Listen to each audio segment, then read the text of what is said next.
President Buhari seeks international assistance in reversing the devastation visited on Nigeria by Boko Haram.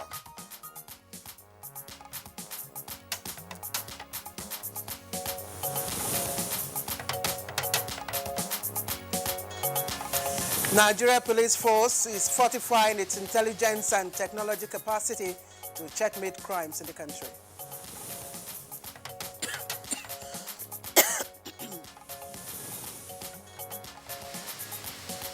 Vice President Yemi Osinbajo flags off federal government's school feeding program in Ekiti State.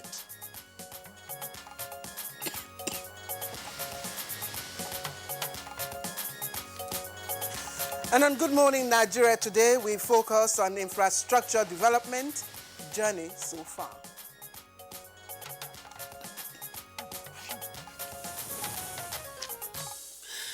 All right, now availability of affordable housing, good roads and power, as it were, has remained a challenge to Nigeria. Indeed, Kingsley, of course, we know that population growth, creates quite enormous demand, as well as puts pressure on available shelter, efficient supply and distribution of basic amenities, of course, in all parts of the country. There's no doubt about that. Particularly in urban areas, the major challenge of housing has to do not just with the quantity of houses, that's to say the number of houses available, but also the quality of the housing units that are on offer. Indeed, so the issues are quality and quantity, but we do know that housing plays a very critical role, of course. It is a critical public infrastructure. Unfortunately, it has witnessed, or rather, should I say fortunately, since the coming in of this administration, it has witnessed increased attention from the Buhari administration. That's talking about the National Housing Program. And in 2017, Kingsley, if you recall, that the Minister of Works and Housing himself affirmed that the federal government has commenced construction in about 34 states, of the federation, excluding 2 for want of, land issues and all that. That's right. Now, the project in those states created jobs for over 54,000 persons who were able then to deliver more than 2,700 housing units. And of course, we shall not only be looking at housing. I know it's a very critical sector for everyone. We would also take a look at another area that, of course, affects you and I. That's talking about power supply. Absolutely, no doubt about that. I mean, that's something that touches each and every one of us. And we know that it's 5 years on now since the full privatization of the value chain of the power sector, of course, with the exception of transmission. And the Buhari administration has, since its inception 4 years ago, embarked on additional projects by way of intervention, such as the establishment of a roadmap for providing incremental power supply. And we also know that, for instance, the Mambila hydropower project, which had been on the drawing board for several decades, is now likely to see the light of day in the years ahead. But of course, Kingsley, when you talk about power, there's still a wide gap that needs to be filled. But we must accept that we're making incremental progress in terms of generation, our generation capacity. But again, let's look at... Yeah, generation is fine, but the major challenge, of course, remains with transmission. And then we also find the problems that we all have with the discourse, So those are matters that continue to linger.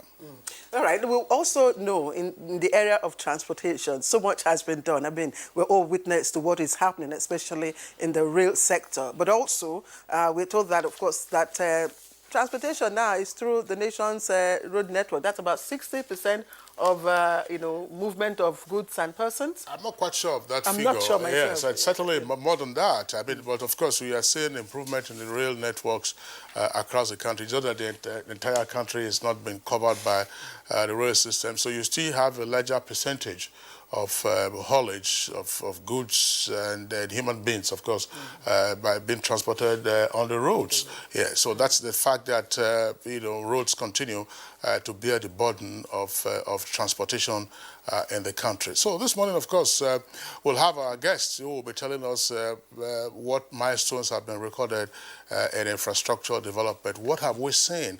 What are the outstanding gaps? And what are the prospects for the future? Certainly, it's important that we have moved from where we used to be, and then we're going for, of course, the viewers will have the opportunity of contributing to the conversation when we get there through the usual Twitter handle, and then, of course, the tweets that will flow in. That's right. And Kingsley, just yesterday, I was watching, of course, the network news, and there was a report on the fact that goods are now being ferried by rail, from their destinations to the dry ports, that opened some time ago in Kaduna, which is a great development. Well, that's fine, but there are still issues. If you recall, we had the Minister of Transportation, Honorable Amechi, on this program a couple of weeks ago, and he was talking about what has been done. It's not yet Uhuru, but the thing is that there are milestones being recorded. I mean, the journey of 1,000 miles is said begins with one step, and in this case, what we have seen more than one step. Are we making leaps? No, well, that's that because you still have to connect the ports, for instance, in Lagos, and work is ongoing in that respect. The ports used to be connected by rail until, of course, over the decades, they all got silted up, and you had all kinds of encroachment by way of illegal development. So all of that it's ongoing. But of course, the population is expanding, economic activities are also growing, so there's pressure on all sides. By how many percent?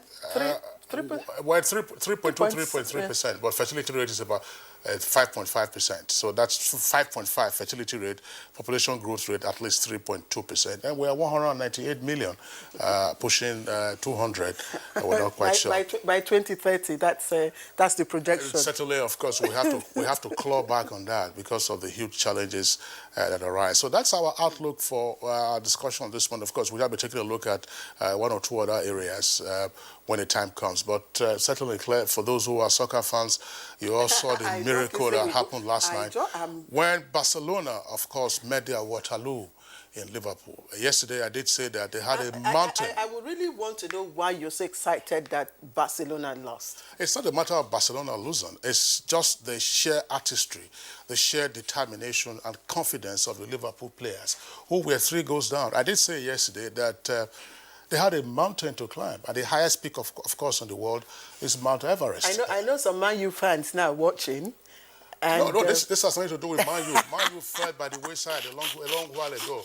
Last night belonged to Liverpool, and they showed what is possible once you have a determination. It brought back memories, of course, as to what the Nigerian Dream Team did in 1996 at the Atlanta Olympics. In the semi-finals against Brazil, we were down, and you saw what Kanu Nwankwo and the other great guys did to take us to the final. The Damian Miracle, if I remember. The Daman Miracle was in Saudi Arabia in 1989, and you saw Nigeria come back. So that was what happened last night. 3 goals down in the first leg. I have to stop you, otherwise just you go hold on a second, Claire. With all the finest guys you could find in Barcelona taking on Liverpool, and Liverpool overcame them 4-0, unreplied. What? So you see Kingsley? My name is Kingsley Osadola. So welcome to Good Morning Nigeria today, being broadcast live on the network service of the Nigerian Television Authority.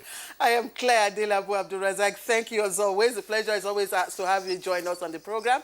And again, it's reaching you live from here in Abuja. Chimobi Walter Naje is our newscaster this morning, and he's been all ears to the discussion on football. Yes, obviously, Claire. I do hope that for Kingsley, who's been chanting all morning, that chant will really translate to to having the trophies at the end of the day. Oh, well, we wish them the best of luck. Yes. All right, thank you very much. And here is the morning news. President Muhammadu Buhari says the assistance of United Nations and the international community will be invaluable in reversing the devastation visited on Nigeria by the Boko Haram insurgency. Receiving the visiting president of the 73rd session of the United Nations General Assembly, the president described the damage to infrastructure as horrendous, while the condition of the internally displaced person is pathetic. Well recognized as a champion of multilateralism, main actor of the UN peacekeeping efforts. Nigeria is also responsible for having declared the 24th of January the International Day for Education.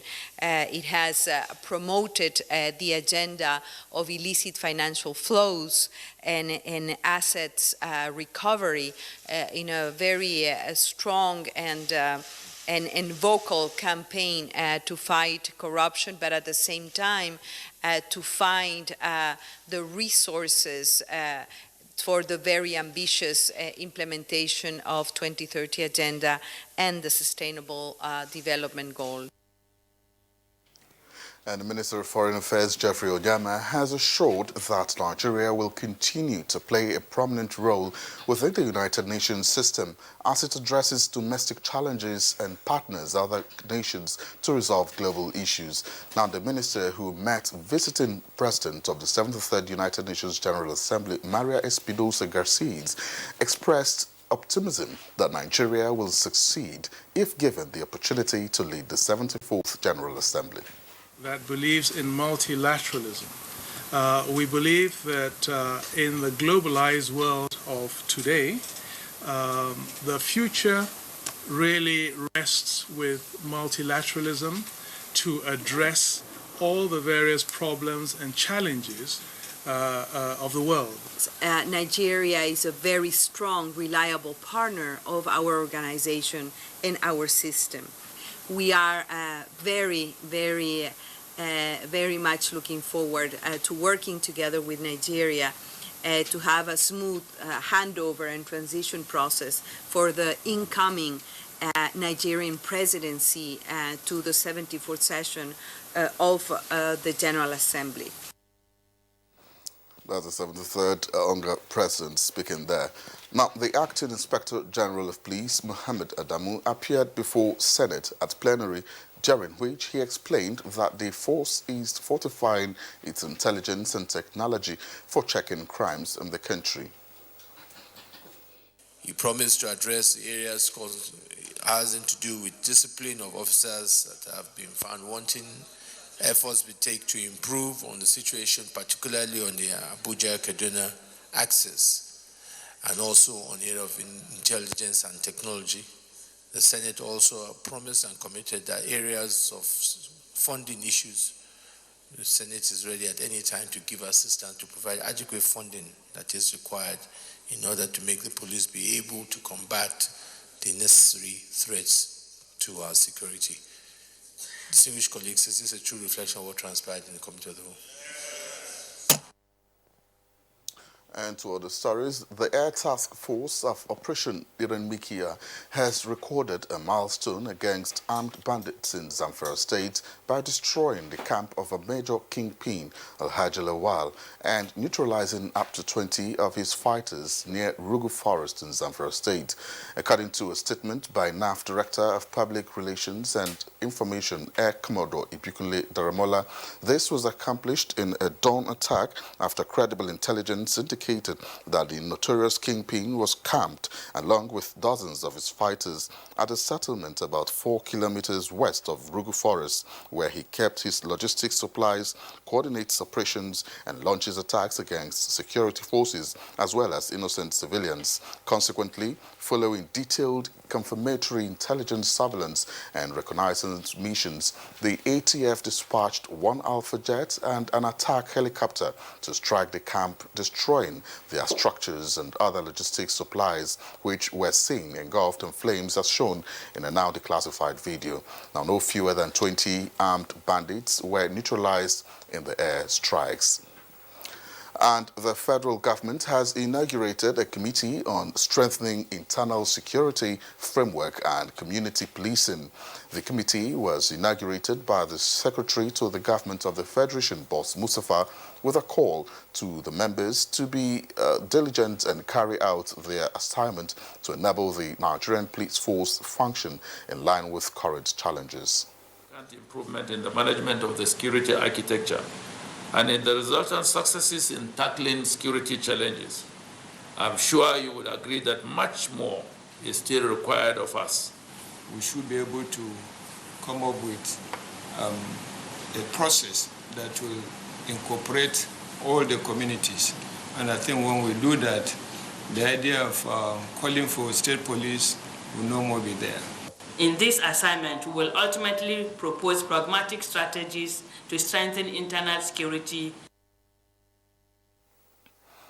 Away from security matters now, the school feeding program of the federal government has been flagged off in Ekiti State. At the ceremony in Ado Ekiti, the Vice President Yemi Oshibajo assured Nigerians that the present administration will continue to prioritize initiatives that will directly impact the citizens through its social investment programs. And will include Ekiti State from today. We feed 9.3 million children in 56,604 schools. We engage 101,913 cooks and over 100,000 farmers, smallholder farmers. The success so far recorded and witnessed with the program in several states is evidence of the commitment of our visionary leaders in uplifting the weak and the vulnerable segments of our population. Now, the People's Democratic Party governorship candidate in Osun State, Senator Ademola Adeleke, has been arraigned before a magistrate court sitting in Mpape, Abuja, by the Nigeria Police Force on a 5-count charge bordering on alleged certificate forgery.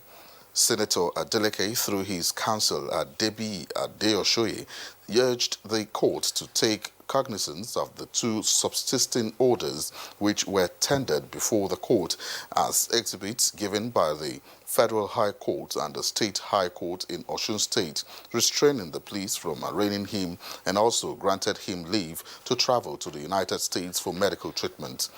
On this ground, counsel to the defendant urged the court to adjourn the case pending the examination of the ongoing similar trials before other courts and allow him travel. Prosecution counsel Simon Law objected to the submission, arguing that the court orders did not state that the senator cannot be arraigned. As such, the defendant should take his plea. The magistrate, Muhammad Zubairu, agreed with the prosecution, but also noted that he should not be denied the privilege of traveling for treatment as granted by a higher court of competent jurisdiction. He ruled that the defendant should take his plea after his not guilty plea to all the 5-count charge. Counsel to Senator Adeleke applied for bail, which the magistrate granted in the sum of 2 million naira, with one surety in like sum, who must also be resident within the jurisdiction of the court.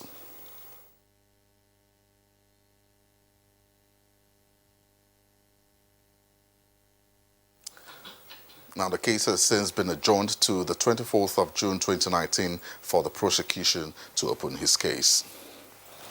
And that's the news for now. Good Morning Nigeria continues with Kingsley and Claire after this break. Do stay with us. Me, I am ready for the party. Oh yeah, I want to be smart. I go really early. Oh, I know your story. I go yaba. To buy material. I go time my daily, yeah. I gonna say I don't care. If you see my daily, it go on everybody. Let me guide you to yellow. Let me guide you to yellow. Let me guide you to yellow.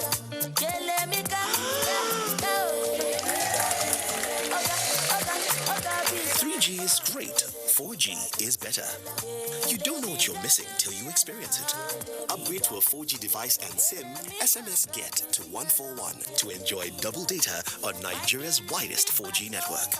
Airtel, the smartphone network. NTA Television College Jos announces admissions into 2-year diploma programs in film and television production, television engineering, and broadcast journalism. The sale of forms will commence on the 13th of May and run through 30th July 2019. Admission forms can be obtained obtained from all marketing offices, NTA State Capital Stations, zonal centers, or at the office of the Academic Secretary, NTA Television College, Rayfield, Jos. On payment of a non-refundable fee of 7,500 naira in bank draft in favor of NTA TV College. Applicants can also obtain the forms through the NTA TV College portal at www.ntatvc.edu.nj. Applicants are required to possess 5 credits in GCE or SSCE in relevant areas of study in not more than 2 sittings, including English and mathematics. All properly completed forms attached with photocopies of credentials must be submitted on or before 30th July 2019. For further inquiries, please visit our website at ntatvc.com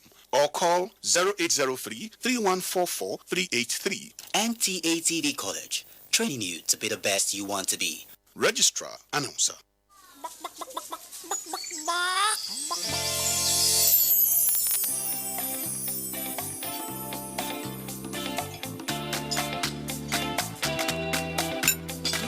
I can taste the real chicken. Real chicken. Don't worry, Abba. It's not your chicken. It's the Sadap Supreme Chicken Essence that gives it the supreme chicken taste. Be Supreme, Nigeria.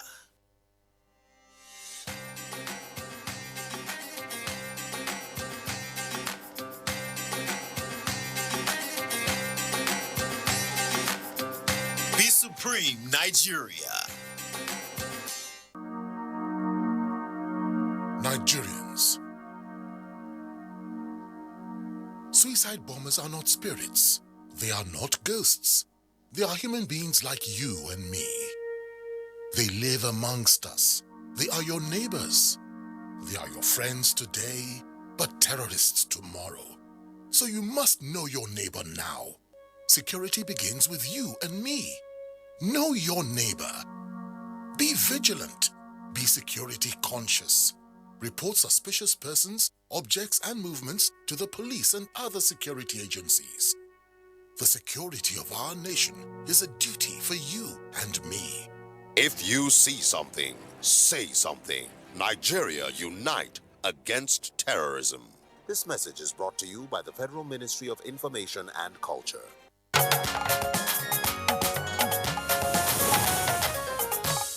All right, you're welcome back. And it's still Good Morning Nigeria live for the network service of the Nigerian Television Authority. Now, time for us to take some business stories.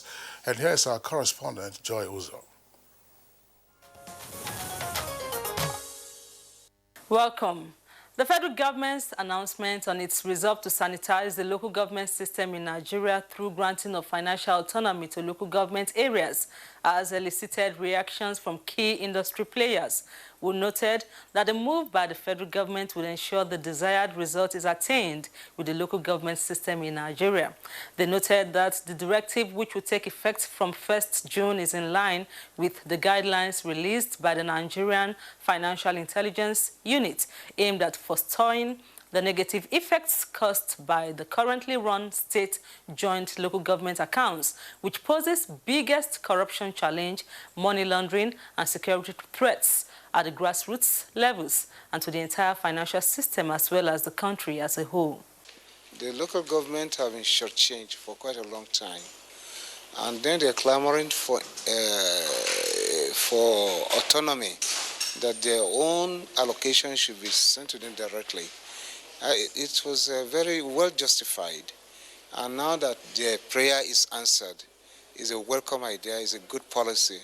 In another development, option of concrete negotiation has been identified as ways out of miscellaneous disputes emanating from government contracts.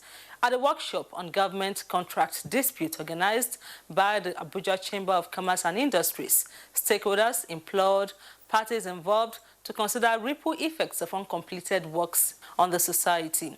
President of the Chamber, Adetokunbo Kayode, and Chairman Dispute Resolution Center of the Chamber, Emeka Obegulu, said the foremost aim of awarding contracts is to put many infrastructure in shape And where issues arise should be taken to appropriate quarters for effective and timely resolution so work can proceed. But where such conflicts linger can raise unnecessary infractions with contractors, mostly at the receiving end, and abandoned projects, the eventual aftermath. They, however, called for better knowledge of arbitration clauses and how to implement them. There's virtually no agreement entered into by government in Nigeria today that does not include an arbitration clause. But government hardly go to arbitration unless they are forced into it, and most of the time they are taken abroad. It is not helping this country. As I said, we want to domesticate it, we want to make it an aspect of local content, an aspect of ease of doing business, and also make it expeditious and cheaper for government and for the public who have transactions with government. Alternative dispute resolution essentially is another way of fast-tracking litigation, another way of reducing cost of litigation, and another way of ensuring that litigations are resolved in a very cordial atmosphere. So I would say that this is a very, very good workshop which will assist the government in ensuring that businesses are done well. We cannot pretend not to know that monies are siphoned from the system by corrupt public officials through ghost projects. In most cases, and the man at the center of this infraction is the contractor. The essence of this workshop is for stakeholders, which include the Ministry of Justice, ministries, departments and agencies, and businessmen represented by the Abuja Chamber of Commerce, to agree on how to support the federal government by creating ease of dispute resolution so that we can no longer have frustrated contracts in at least the Federal Capital Territory. The experts maintained that resolving contract disputes effectively and transparently would drive economic and infrastructural development and enhance the ease of doing business. Finally, here's a quick check on how the equities market fared Tuesday.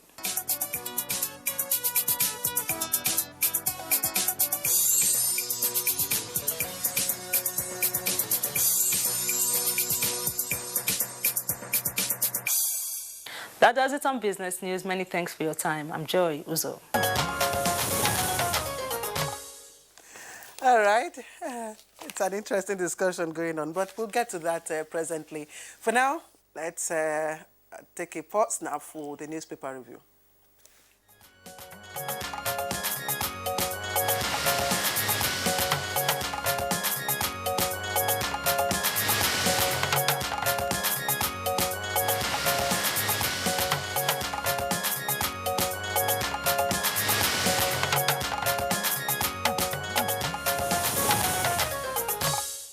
All right, our newspaper reviewer, Bayo Atoyebe, is right here with us in the studios. Bayo, good morning and welcome. Thank you, Kinsley. Good morning. Good morning, Claire.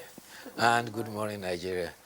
Ramadan Karim. Ramadan Karim, thank you very much. Yeah, Bayo, I'm not going to ask you about last night because I know that you are a soccer Nigeriana. So I'm not going to ask you about last night. But of course, you were in Daman in Saudi Arabia in 1989 when Nigeria brought about the Daman miracle. Yes. So there was a surplus of that last night. Between Liverpool and Barcelona. Yes, I know that. You know, you're not normally, but obviously you used to be a sports commentator. So it's never over until it's over in football. Thank you very much, Bayo. That was precisely what Chimubi told Kingsley. Okay. That I hope the victory yesterday for Liverpool translates to, you know. It's not mathematics. I mean, it says on the 1st of June, the final will take place in Madrid. And the opponent will be either Tottenham or it will be Ajax. That's the. Ajax. But it's not on the front pages of our newspaper. So let's. Yes. So let's. Unfortunately, but I mean, elsewhere. Oh my God! Did you say that, Kingsley? Absolutely. Because it is not Bendel Insurance and Rangers or ICC. You understand? Yes, those are the teams. All right, let's take a look at the front pages now, starting with the leadership newspaper. And it's headline, Insecurity, FG sets up committee on state police. It has about 3 or 4 riders, panel to submit report in 2 months, and police beam searchlight on officers aiding bandits and kidnappers, Senators, IGP meet, of course, we saw that yesterday, and NAF kills 20 bandits in Zamfara. Now we see the picture story. That's the story making the rounds. It's in all the papers. There you see President Muhammadu Buhari, of course, in a very warm handshake with the President, United Nations General Assembly, Maria Espinosa Garces, as well as Chief of Staff, Faba Kiari there, and other very high-profile persons there at the State House yesterday in Abuja. All right, that done, let's move on to the trending stories at the bottom of the paper. We can't expose sensitive 2019 election materials. That's coming from INEC. It's on page 8.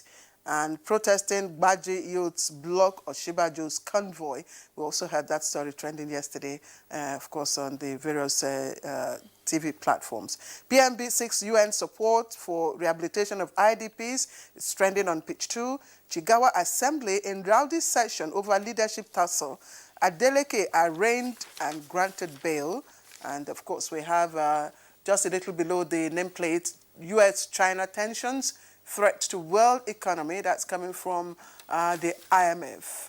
And I think that's the outlook of the front page of Leadership. Kingsley. All right, let's take a look at the Daily Sun newspaper. Daily Sun and earpiece there beside the name flag. Atiku and PDP open case against APC at tribunal, with the rider panel to also hear petitions of 3 other political parties. Details of the story can be found on page 9. This story comes with a kicker: insecurity on Lake Chad. Buhari seeks UN's help. Puts population of displaced children at 1 million and says, I won't disappoint in second term.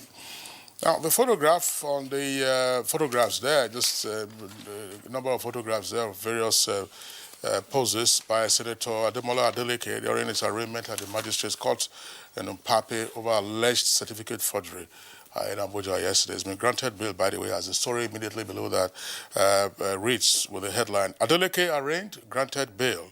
Also gets court nod to travel abroad for medical attention, which is 4 and 5. NSITF board, Ngige, NLC in messy fight. Will block minister anywhere we see him, says Waba. Waba is president of the NLC. I can't be intimidated, the board minister, that's Ngige. Details of that story can be found on page 37. Senate grills IGP, that's Acting Inspector General of Police, for 3 hours, and police to recruit 10,000. Details can be found on page 4. Bio. Yes, indeed, the Acting Inspector General of Police told the Senate yesterday that the police high command is taking measures to stem the menace of criminality across the country.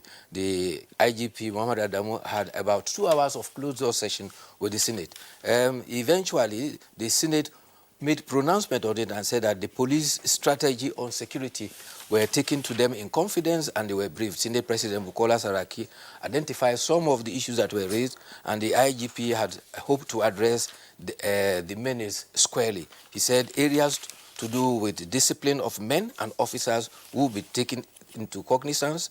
Efforts will be made to improve the Abuja-Kaduna axis and areas of intelligence and use of technology.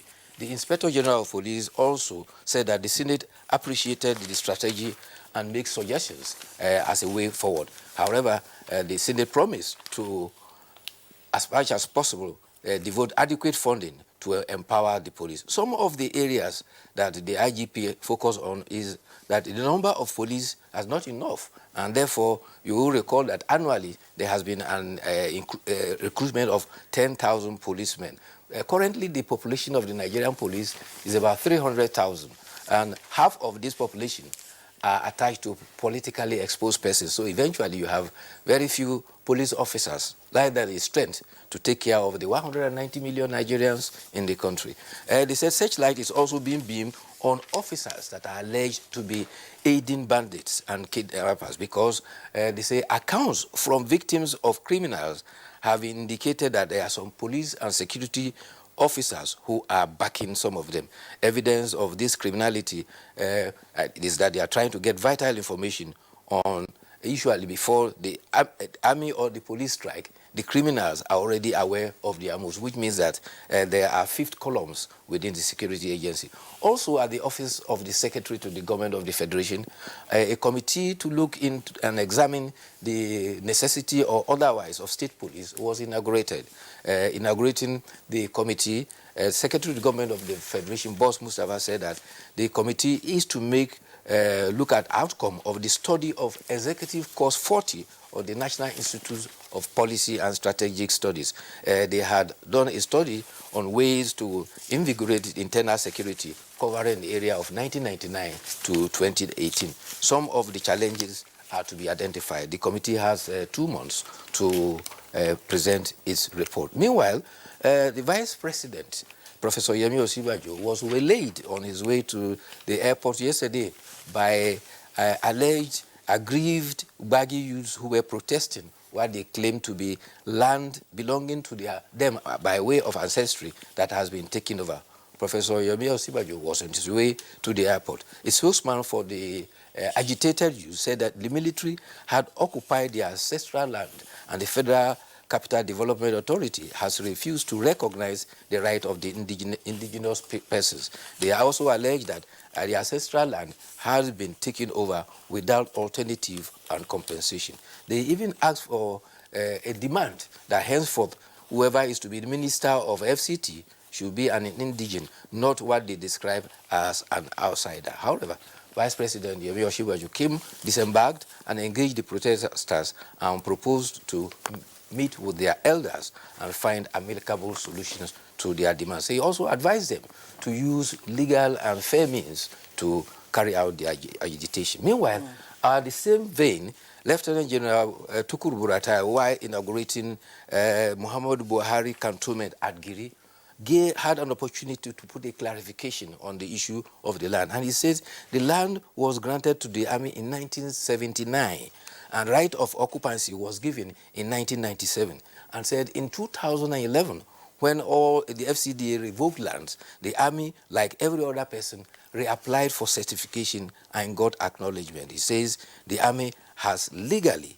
and timeously certified that land, and he spoke at the formal foundation for the Army Command Estate at that green. So that is the case, cause for the disagreement now. Yes, I thought Kingsley and Bayer, I thought yesterday for the Vice President himself to actually disembark, from his convoy, and interact with the protesting Baggy, dwellers was quite commendable. I mean, it shows a people-friendly, leader, and if we had such, people, leaders, have a one-on-one interaction with the people, probably would be, curbing some of such issues, from escalating, that is. Certainly, it's good, and at least tempers actually went down. Precisely. But the price that people had to pay was that there was a backlog of vehicles yesterday, and a lot of people had to take detour to go around before they could get to the airport who were traveling on that route.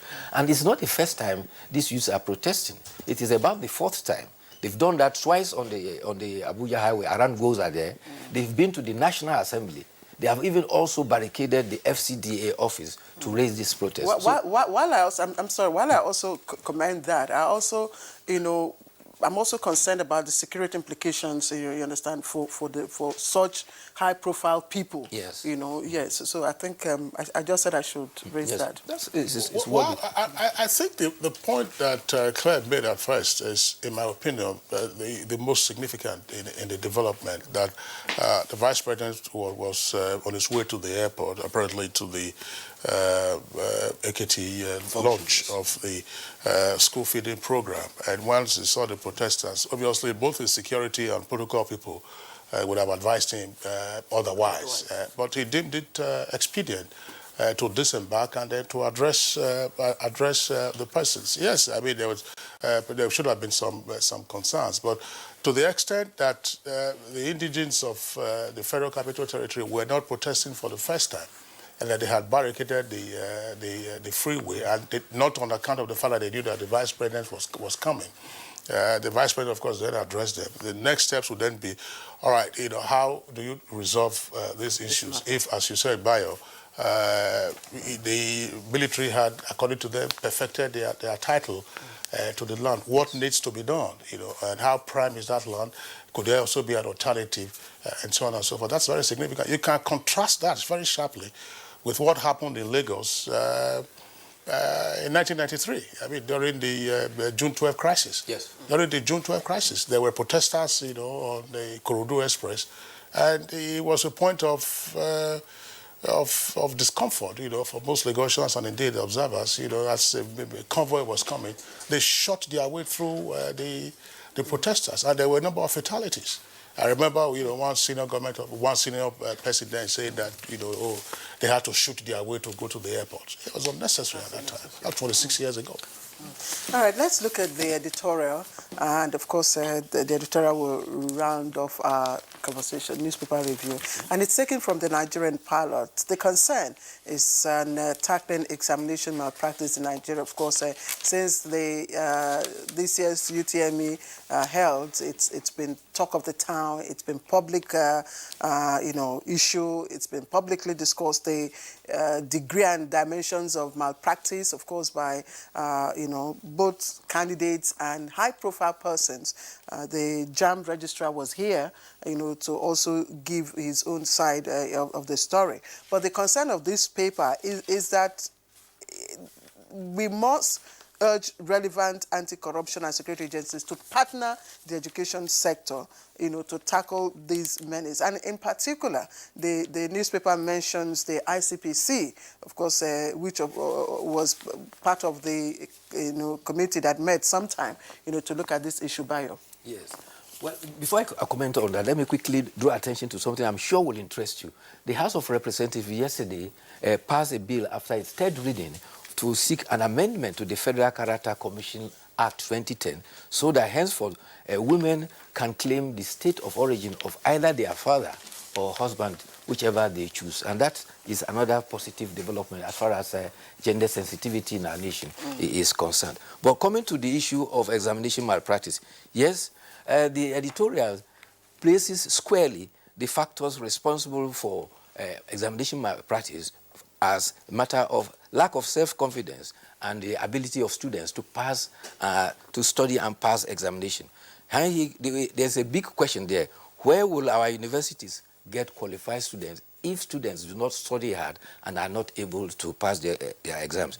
The malpractices are not limited to JAMB alone, because the Joint Admission and Matriculation Board is currently withholding the result of the UTME SAT this year because there have been suspicions and spate of examination malpractices. In fact, in the Northwest, some persons were arrested. They were dubbed as professional examination writers. Already 5 persons have been jailed and about 100 others are facing prosecution for various alleged examination malpractices. And it's not only for the UTME.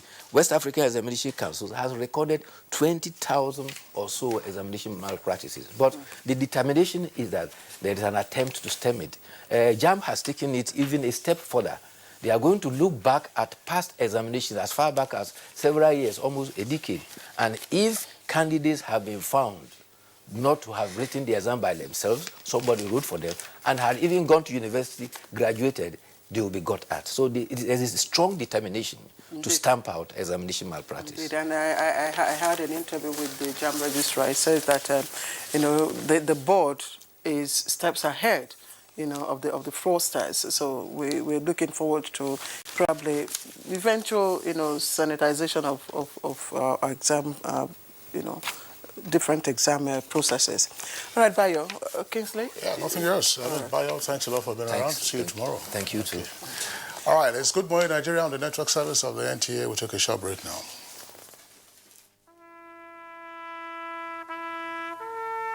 They are there at the crack of dawn. They are there busy preparing while we rise for our day. They are there silently guarding, waiting, listening and watching.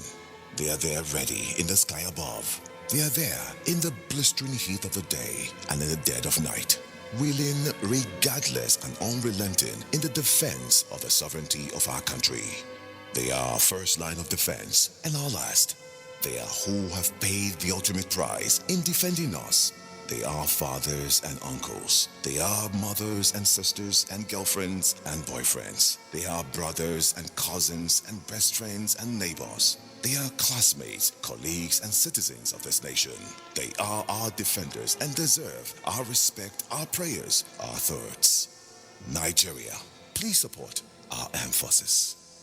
My name is Smart. I'm a professional electrician, and I only use the best cables in Nigeria. Nokako is one of Nigeria's most leading cable manufacturers. Nokako carries out rigorous quality control tests on its products at every stage of the production process, so its high quality is maintained throughout the full length of the conductor that meets both national and international standards. These cables are manufactured in a state-of-the-art cables and wire plant equipped with the most advanced machinery and processes. Nokako is certified by the Standard Organization of Nigeria and is an NIS Diamond Award winner.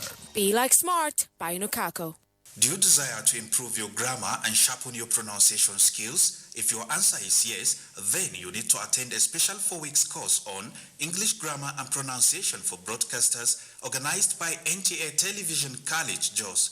The course will expose participants to the nitty-gritty of English grammar and usage, which will enable them speak fluently and write as well as edit scripts flawlessly. Journalists, presenters, scriptwriters, television and radio news editors, secretaries, masters of ceremonies, and hosts of live events will find the course highly beneficial.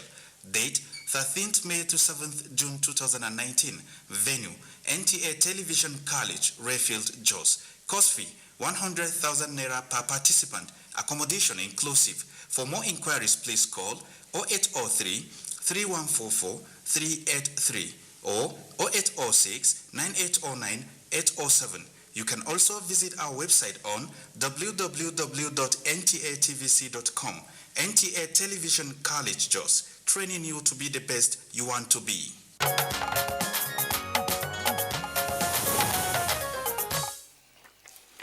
All right, now the local government is the third tier of government in Nigeria and is essentially created to bring governance closer to the people.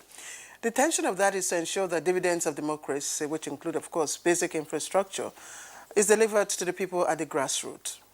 However, leaders at that level of governance have over the years not been able to effectively carry out those responsibilities as enshrined in the 4th schedule to the 1999 Constitution as amended. Now, the major challenge, of course, has been, allegedly, the interference from the state governments. And consequently, there's been the sustained clamor for local government autonomy.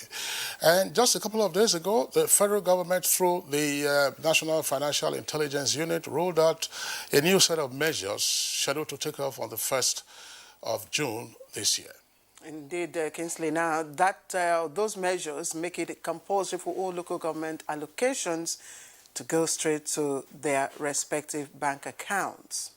And more importantly, local governments are now under strict instructions from the NFIU not to withdraw more than 500,000 Naira daily in cash. And any amount higher than that will have to go by way of bank transfers or valid checks. Indeed. Okay, now there are also, of course, other measures inherent in that, including access to the funds by local governments, by persons other than local government authorities. But we, of course, we have a guest with us in the studios to discuss matters arising from the directive by the NFIU. Let's welcome now Ayobami Oyalowo. He's a political economist. Ayobami, pleasure to have you with us on Good Morning Nigeria. Nice to be on your show. Good morning. Good morning. Good morning. All right, let's start. Earlier on, we were having some conversations, about whether or not this is actually financial autonomy in the real sense, or it's a financial relief in some way. So, how do you describe what has happened? Well, I will not just try and put it under a cap, whether autonomy or relief, but I would say it's a good development because we all are living witnesses to local government clamoring for more financial freedom over the years. And we have all seen how governors generally have been recalcitrant in the way they handled affairs of local government. And I'm very sure that local government, like you said in the 4th Amendment as enshrined, is a recognized tier of government. And I'm not aware where the federal government has sat on allocation that belongs to the state government. So it is very, very illegal and wrong for governors to have been doing that over years, and it has affected development in all our states. We have all seen how if the governor doesn't do something, even if it's just fixing a pothole, the local government chairman is virtually hamstrung because he's completely financially dependent on the governor. And I think this should be one of the ways that we'll begin to address some of these problems we've seen. Clearly, governors have used local government as their own punch bag, and it's been unfair to the people because we all have agreed that the local government is the closest arm to the people. I mean, the closest arm of government to the people. So, but if they are financially hamstrung, then that means they are not able to meet up with their obligations to the people. And for the first time, I think we are taking the right step in the right direction. I think the National Assembly needs to sit up themselves and see how we can touch the laws here and there to make sure that local government get their full autonomy, so that they will, I mean, some states, as I speak to you, have not had local government elections in years. The governors continue to use it like a pie and carrot. To what degree, to what degree or extent does this provision now give the local government,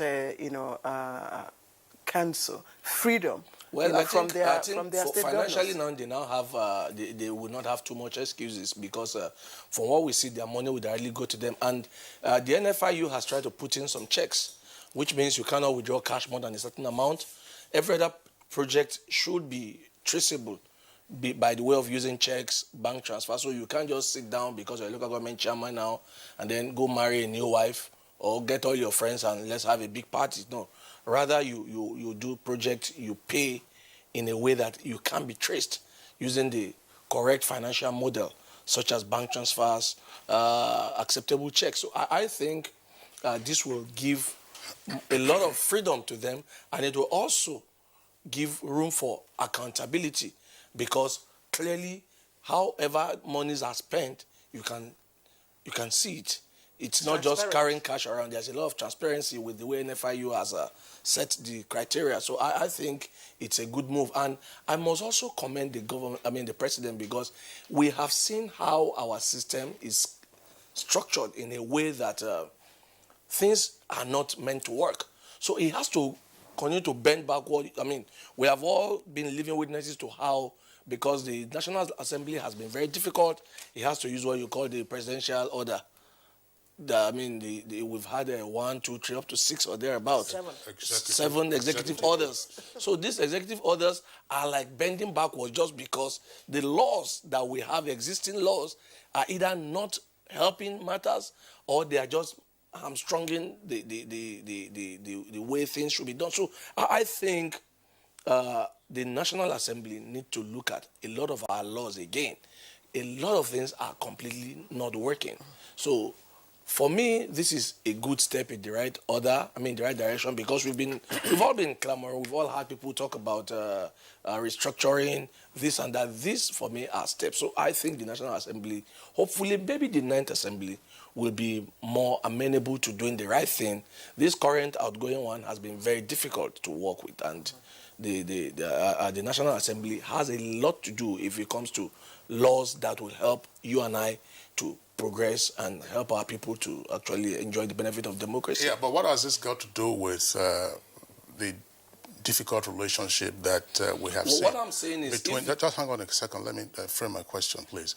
What has it got to do with the sometimes challenging relationship between the executive and legislative branches at the national level? I ask this question because a part of the measures to ensure local government autonomy, there was a proposal for an amendment to the Constitution, and it was defeated, and not by the National Assembly, but at the state levels. Well, like I said clearly, the governors and maybe the state assemblies themselves. That's why at times when we say assembly, we just say National Assembly, but clearly even most of the state assembly are not helping matters because there have been so many laws that needed to be domesticated. But the state assemblies have not been forthcoming. So generally, our lawmaking arm of government has not been as forthcoming as it should be. Because clearly, a lot of our laws are either outdated or structured in a way that will not work.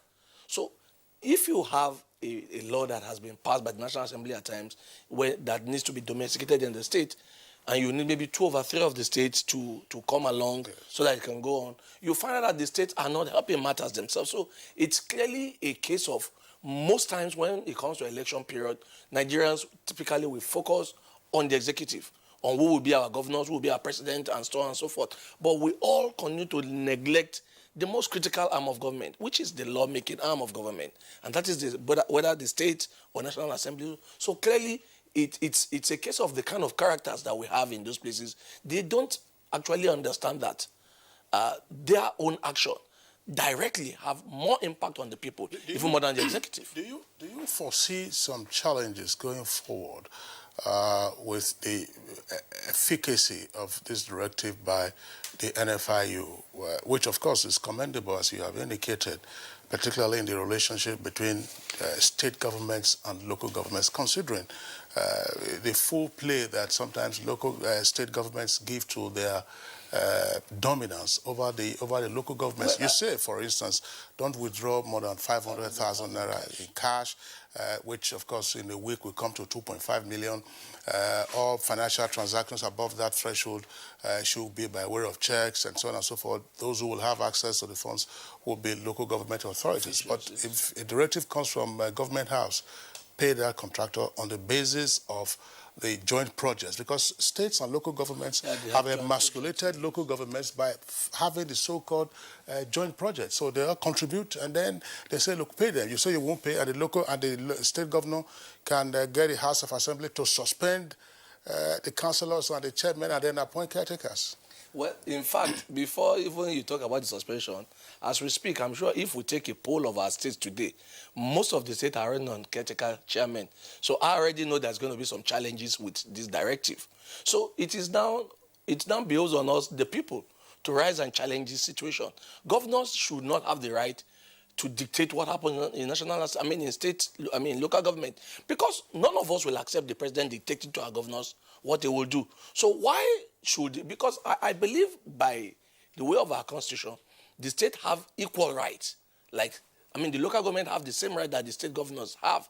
So the same way the federal government cannot remove a governor or do whatever he wants to do, same way governors should not be able to do that to local government. Unfortunately, all of us, we have been complicit in this emasculation of the local government. We've all looked away. Meanwhile, they affect us because I'm looking at where I live, somewhere in Lagos, for instance. I have challenges with my road, and I know these roads are local government roads. It is not an issue of the state governor. Look at just cleaning of gutters and stuff. Right. These are simple things that should have been done by local government. But like I said earlier, you remember in my opening statement, I said, most times if the governor doesn't do anything, then the local government are completely useless and dead. So we should stop. I have seen this working in some states. If you look at Kaduna State, for instance, the governor has, even before this pronouncement, has made something very similar to happen in his state. And the local government are more responsive. Right now, if we look at Kaduna as an example, the governor has given some sort of autonomy to their local governments in Kaduna, and the local government chairmen have more financial freedom than so many other states. So I think it is now left for Nigerians to either sit up and say, no, the right thing should be done, or we continue to look away and we keep suffering. Because on the long run, when the local government are not useful, it is you and I who suffer because we live in local government. We don't live, not all of us live in Abuja. Yeah, what the Kaduna state government did was to eliminate the state local government joint accounts. Yeah. That's part of what it did. But the point you've made is important, but how do we catalyze this so that there are no constitutional or legal challenges arising?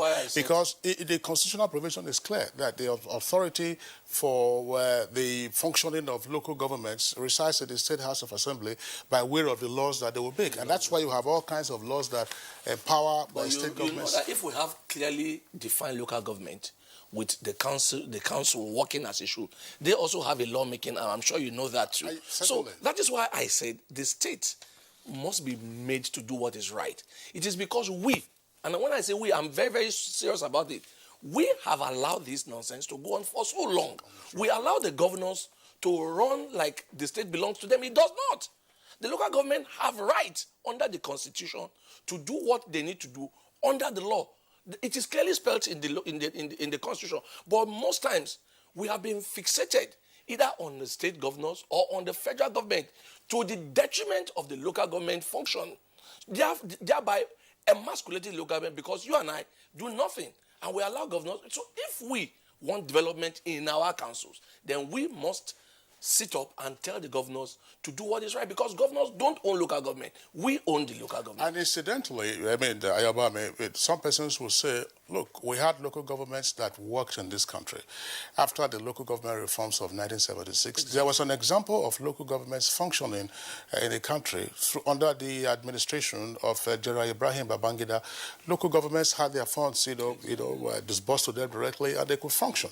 So we do hope that there are matters arising from all of this. I mean, if you look at some local government in Lagos, those times that you mentioned, we could all point to what happened in the old Ekpe local government then before this Lagos Island, Council, and then the Lagos Island. Keja. These guys did massively, and most of the benefits today are still there. But you look at the last 20 years that we've had this current democracy, you can hardly point to anything in terms of development that has come by the way of local government. So clearly something is not working.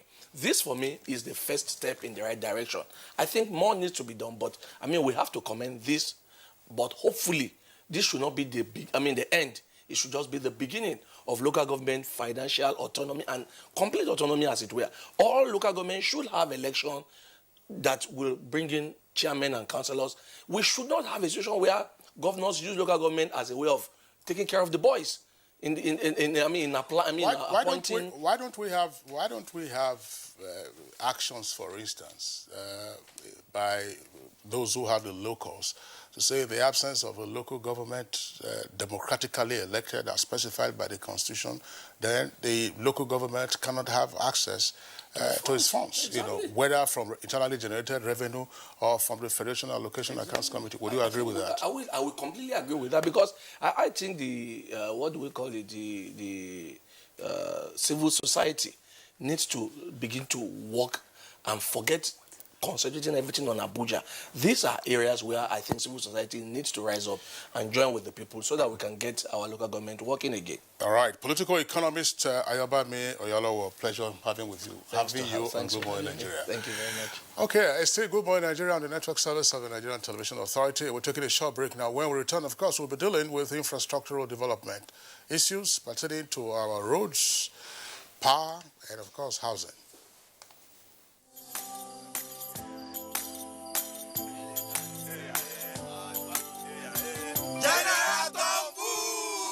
Hold it! Me, I don't comot my hand from oil bunkering. General, what you call the yarn? What did the yarn serve? I don't understand, though. Because they spoil our water and our environment. And they cause our people serious harm. Militants is there. You know good. Me, I not do again, Sam. Because why? Change begins with me.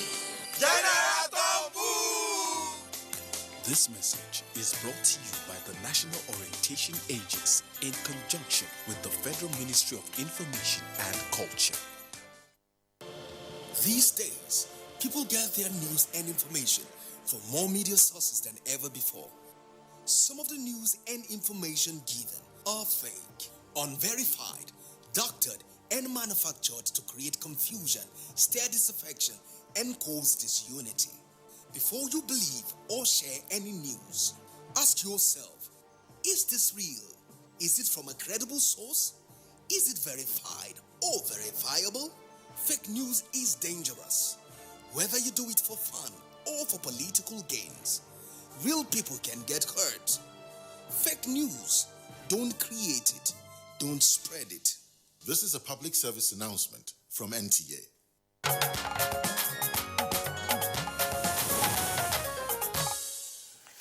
All right, it's our pleasure to have you with us still. This is Good Morning Nigeria, and we are live on the network service of the NTA, indeed Africa's largest TV network. Let's join Serafina Okun now for the background report on infrastructure development journey so far. Infrastructural development is a key growth driver for economic development of any nation. In the last 4 years, the present administration has succeeded in increasing power generation, transmission, and distribution. Over 90 transmission projects nationwide with Apo, Mayobelwa, Damaturu, Maiduguri, Odugunya, and Ejigbo have been completed in the area of distribution. The evidence of the progress recorded in the power sector under President Buhari is captured in the National Bureau of Statistics report of 2018 first quarter, which shows a growth of over 7.5%.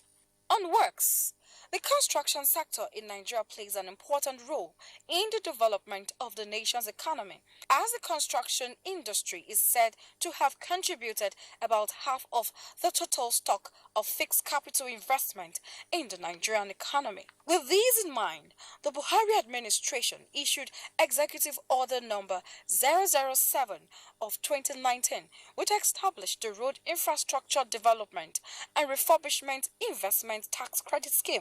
The scheme is a public-private partnership intervention in the delivery of good roads nationwide. Towards attaining national economic growth and development, the federal government also conceptualized the Vision 2020 program as a strategic development policy aimed at placing Nigeria in the league of the world's largest 20 economies by the year 2020. The federal government also embarked on public-private partnership scheme with a view to encouraging private sector to participate in road sector development, while it has collaborated with international organizations such as the World Bank and African Development Bank in order to facilitate the national roads development. Some of the PPP pilot projects include Lagos-Ibadan Express concessioned to Bicotnic Consortium for the period of 25 years at the cost of 89.53 billion with a construction period of 4 years.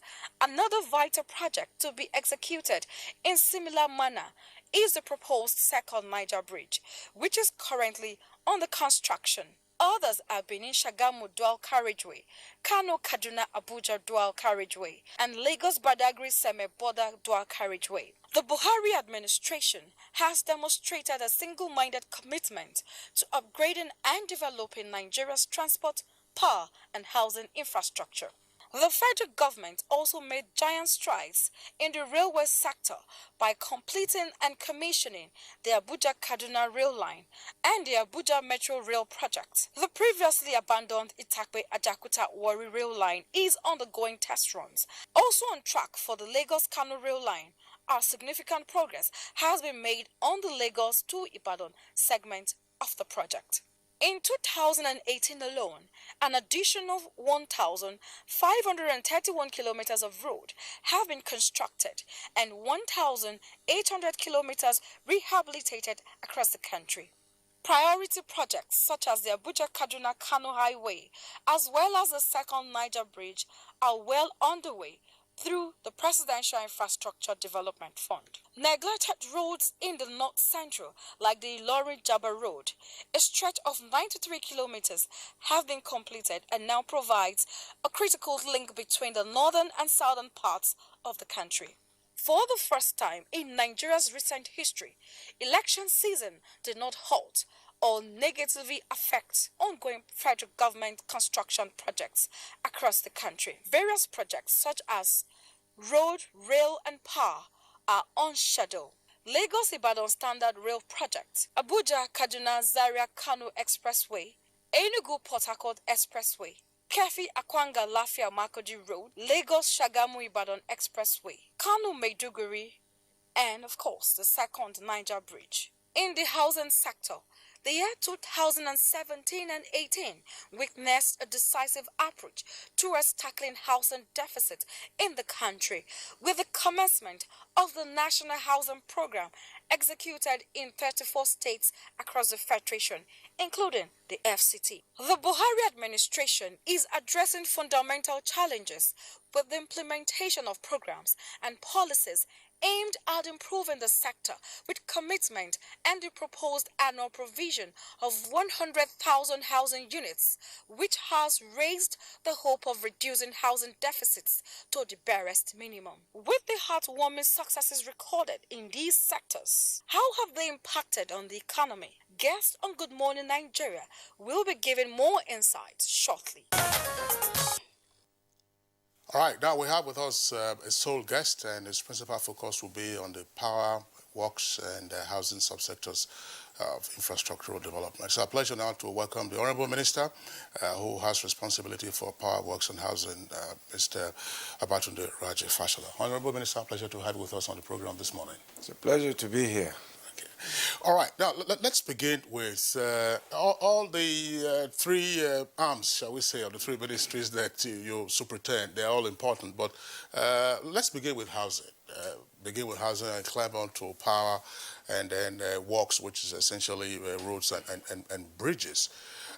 I would like to draw attention to an idea that you had proposed about 3 years ago, about the time you came in, one of the ideas you wanted to pursue, that namely that housing could actually be a factor in our industrialization.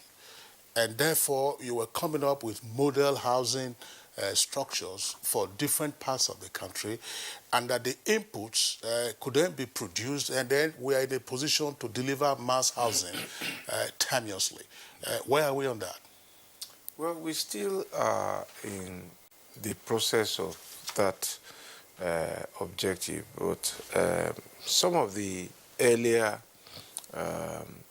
goals that we set in terms of trying to help to industrialize the country have already been met, because most of the materials that are being used on those sites are local materials, from windows to cement to nails, roofing materials, and so on and so forth. So those are the drivers of small and medium industries, and we intend to do more of that. And you will see that slowly manufacturing in the quarterly report of the National Bureau of Statistics has been on the uptick, and all of these actions of government cannot be divorced from that uptick. Now, in terms of rollout of housing projects by the federal government, what are the numbers?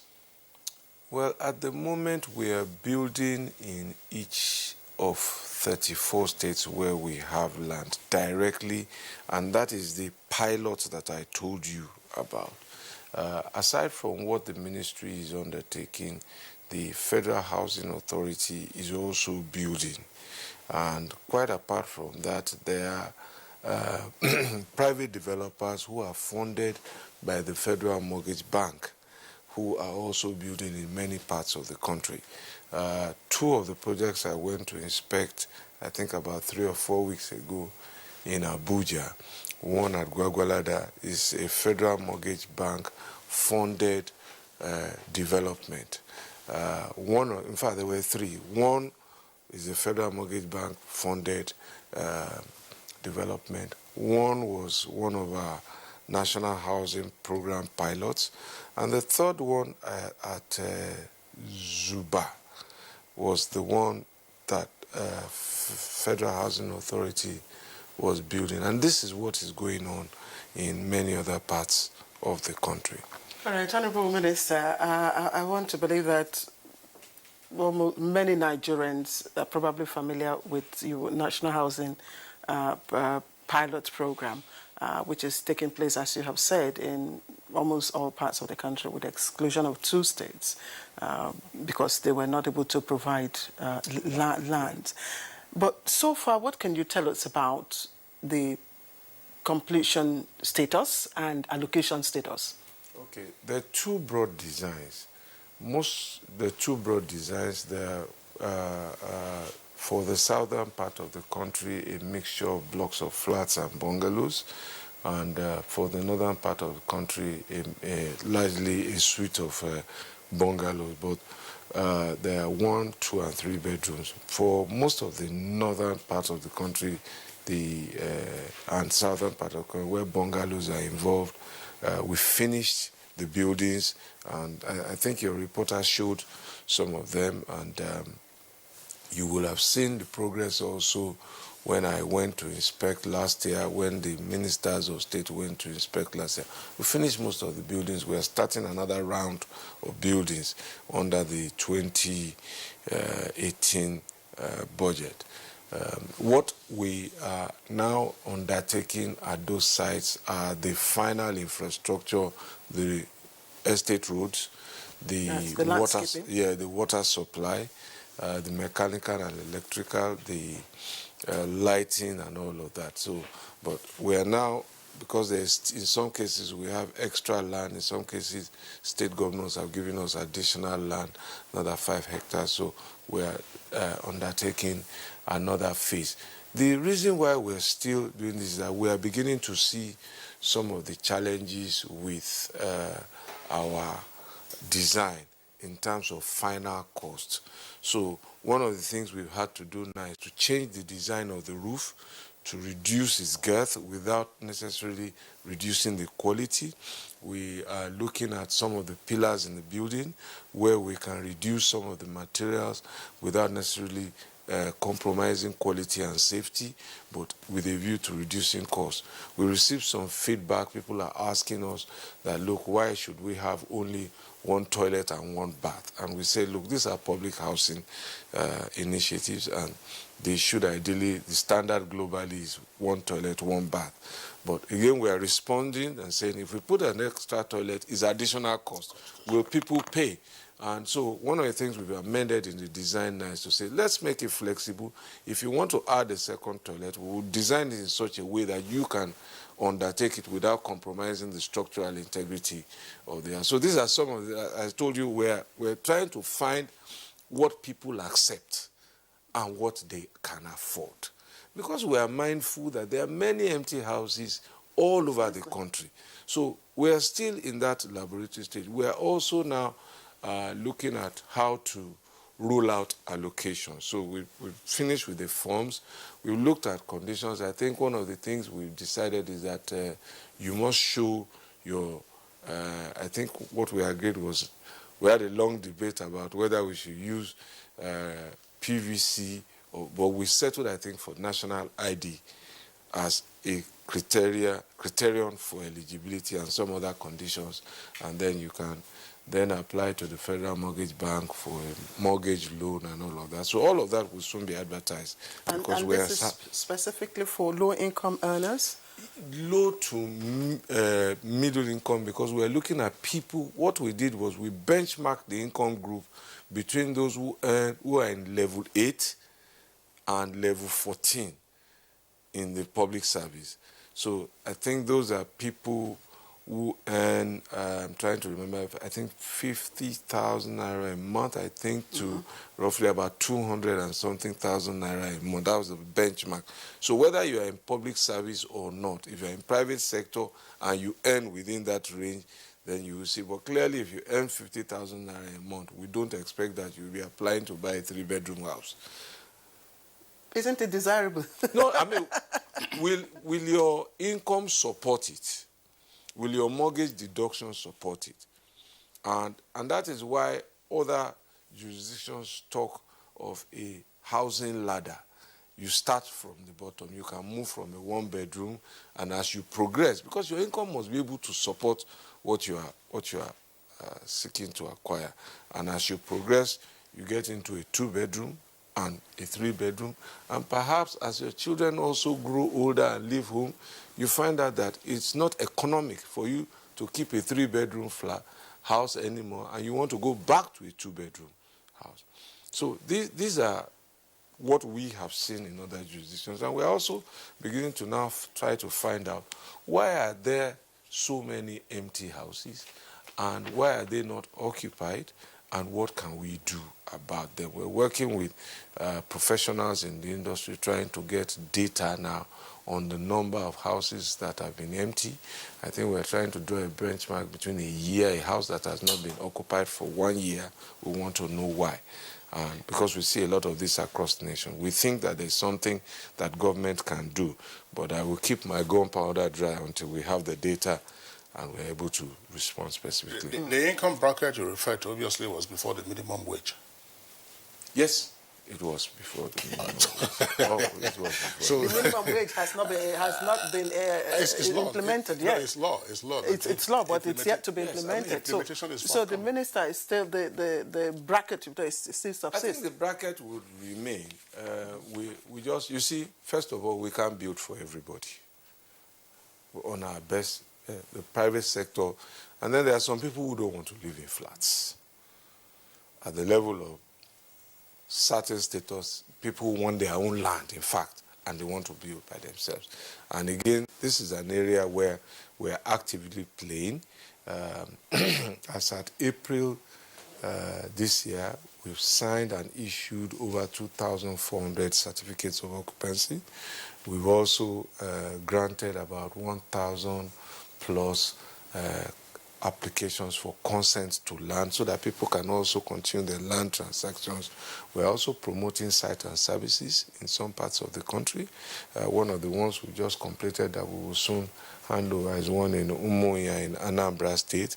So it's not just building, but also facilitating access to home ownership. In terms of making a dent on Nigeria's housing deficit, I don't want to get into the controversy of numbers, because I keep hearing millions and millions, and there's apparently no scientific basis for those numbers. But what is the complementarity from the subnational entities? That's the state government. It's an interesting point that you raise, because really and truly, if by law the state governments are the ones who are giving us land, one would perforce think that they will be the drivers of housing as a boost to their own local economy. It will create jobs on their own, for their own residents and people. It would also provide a taxable income base for those who they provide work for. On every construction site, for example, where there is a laborer, the average daily wage is about 2,000 naira. And if you do that for 5 days, that's about 10,000 naira, 40,000 naira a month. So if you invest the money, you can also generate the taxes. That's one self-interest reason to do that. And it will take a lot of people off the streets. On every construction site that I go, I see people traversing states. And there's already a network of young people using social media to inform themselves. I saw 2 young men at our site in Zuba. One was from Taraba and one was from Ekiti. And I said, how did you know? He said, Minister, we have a network. We inform each other where there is work and we travel. So, that's an excellent issue you raised about states being the drivers of this. And in many federations, all the federations I've looked at, is the subnational governments who drive housing.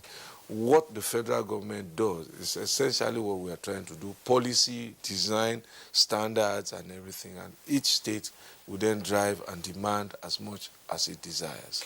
All right, Honorable Minister, in the past, if you drove, around different parts of the country, you would probably see abandoned housing projects, of course, overgrown by weeds and bushes and all that, which probably could have arisen because those for whom, those housing projects were meant, for, were unable to access probably the funds to, purchase those houses. Now, we all know the difficulty in approaching the Federal Mortgage Bank, for funds, which I believe should not be less than 2-digit millions of naira, depending on the unit of housing you approach. So is there a way that the civil servant or the public worker, can have a seamless access such that we don't have, these housing projects abandoned again or left uninhabited?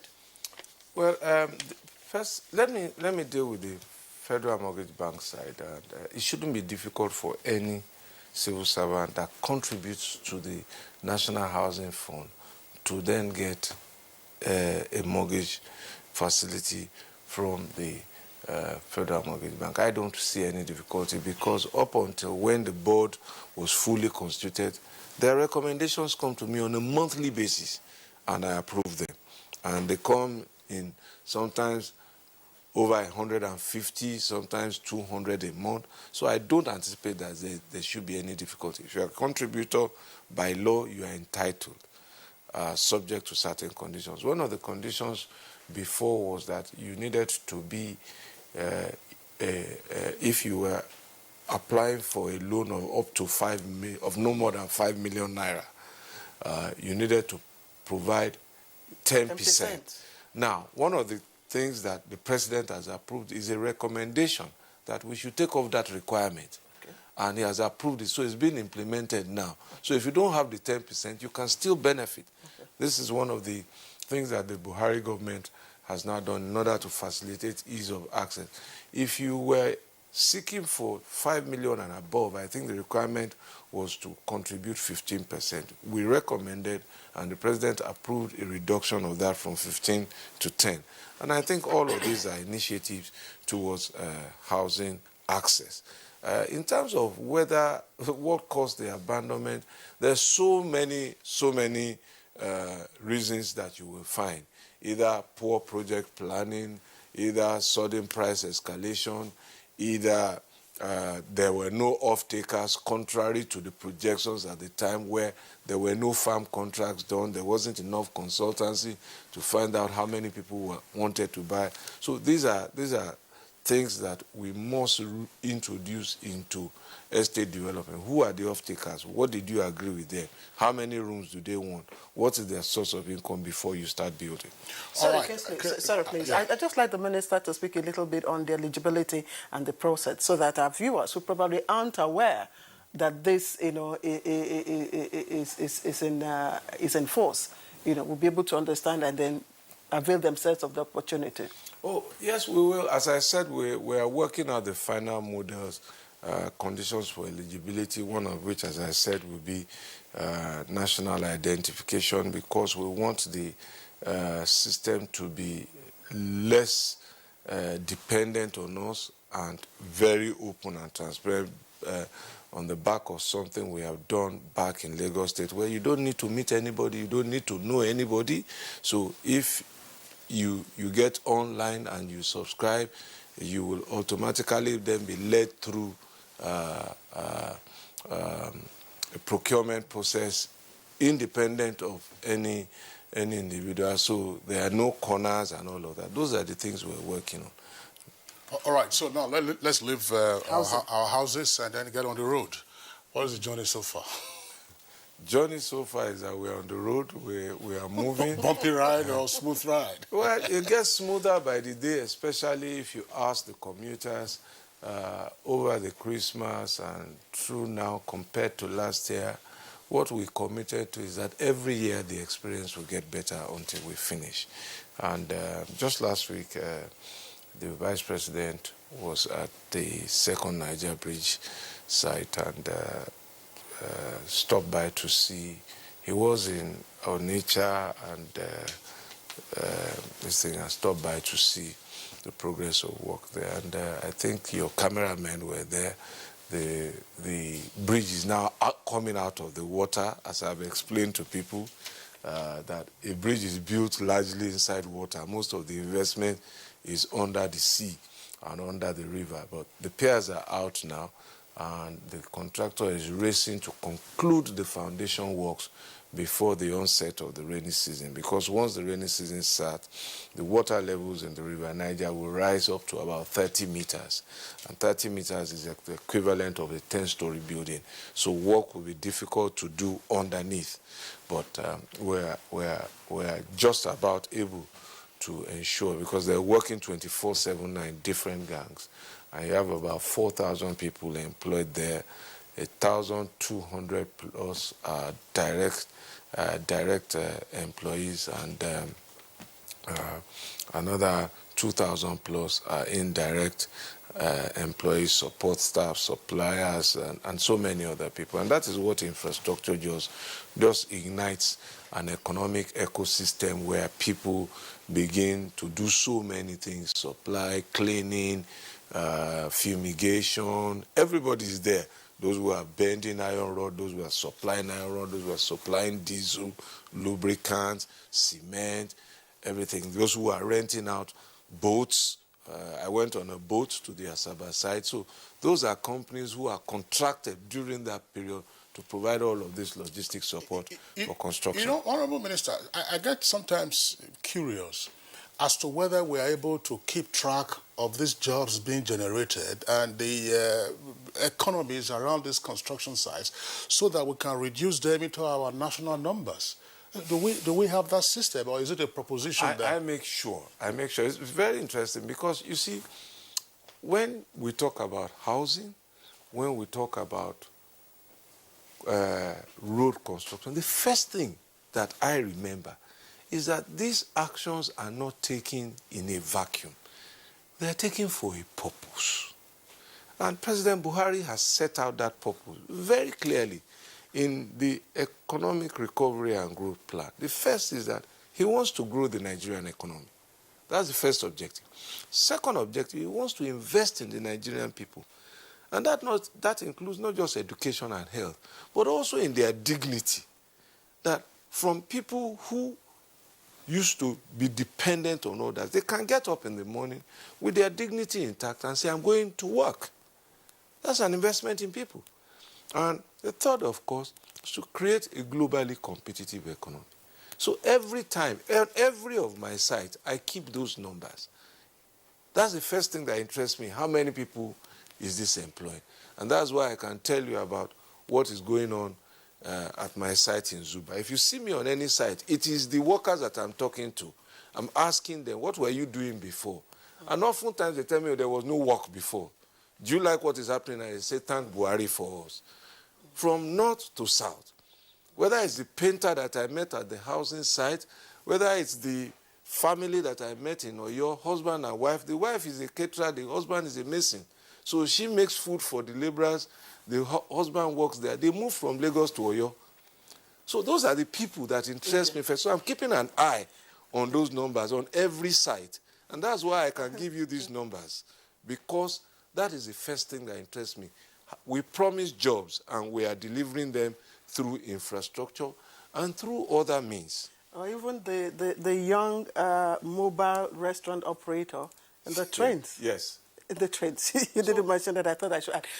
If you look at the funding windows, Honorable Minister, I find quite a number of them, especially for road infrastructure development. If you look at, you had budgetary allocation, you have counterpart funding from China, Exim and Bank, you have, of course, the Nigeria Liquefied Natural Gas, you have the Sukuk Issuance Initiative, you also have the recently Road Infrastructure Development and Reimbursement Investment Tax Credit Scheme, and quite a number of others. Now, can the minister, in terms of outcome, can we put our fingers to numbers and mileage so far? Okay. Let's pivot back to the second Niger bridge. Up until June last year, the conversation was, we haven't seen the bridge. I think everybody can now see the bridge. And this is what we saw last week, was work done between October last year and now, just 7 months work, because the project is no longer suffering from funding. That was the Presidential Infrastructure Development Fund. So there were only 2 piers up as at June last year, and there were now about 15 or 16 up in 6 months. And so the foundation work that should have been completed 4 years ago, because this thing started, I think, since 2010. In fact, the whole bridge should have been completed 4 years ago. The foundation work that should have been completed long before that is going to be finished now in June, in less than. That's mileage. It shows you what money can and will do if it's properly applied. It is no less different with the Abuja-Kano Road. If you go there now, there's a lot of work going on there. Julius Berger is on site.